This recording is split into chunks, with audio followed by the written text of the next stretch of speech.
গোবিন্দ কহ গোবিন্দ, লহ গোবিন্দের নাম হে।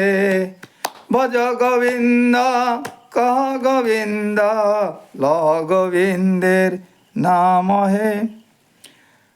ভজ গোবিন্দ গোবিন্দ ভজ মূঢ় মতে, সম্প্রাপ্তে সন্নিহিতে কালে নহি নহি রক্ষতি আগভ্রি কৃষ্ণ করণে।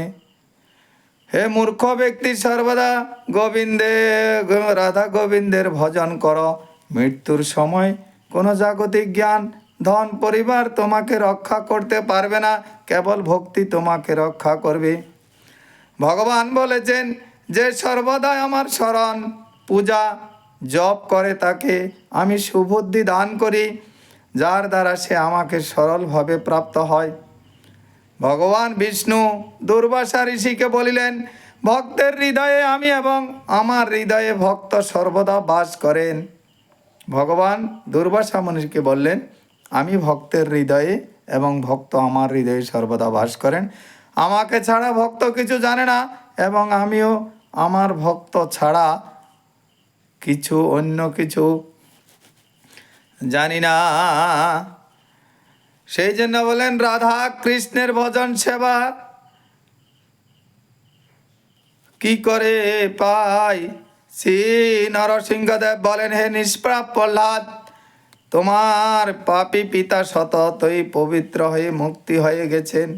কারণ যে কুলে তোমার মতো ভক্ত, প্রহ্লাদের মতো ভক্ত উৎপন্ন হয়, তার পূর্ববর্তী 21 বংশের উদ্ধার হয়ে যায়। শিক্ষা, তাই তাকেই শিক্ষা বলে। শিক্ষা শিক্ষা শিক্ষা তাই আপনি ভক্ত হলে আপনার পরিবারের উদ্ধার। এর থেকে বড় সেবা আর কিছু নাই। গোবিন্দ আমার গোবিন্দ, কত সুখে আছি আমি, তুমি তো জানো। গোবিন্দ আমার গোবিন্দ, কত সুখে আছি আমি, তুমি তো জানো। মন্দিরেতে গেলাম আমি তোমায় দেখব বলে, আমাকে দেখিয়া তুমি আছো যে লুকায়ে। গোবিন্দ আমার গোবিন্দ, কত সুখে আছি আমি, তুমি তো জানো। হরে কৃষ্ণ হরে কৃষ্ণ।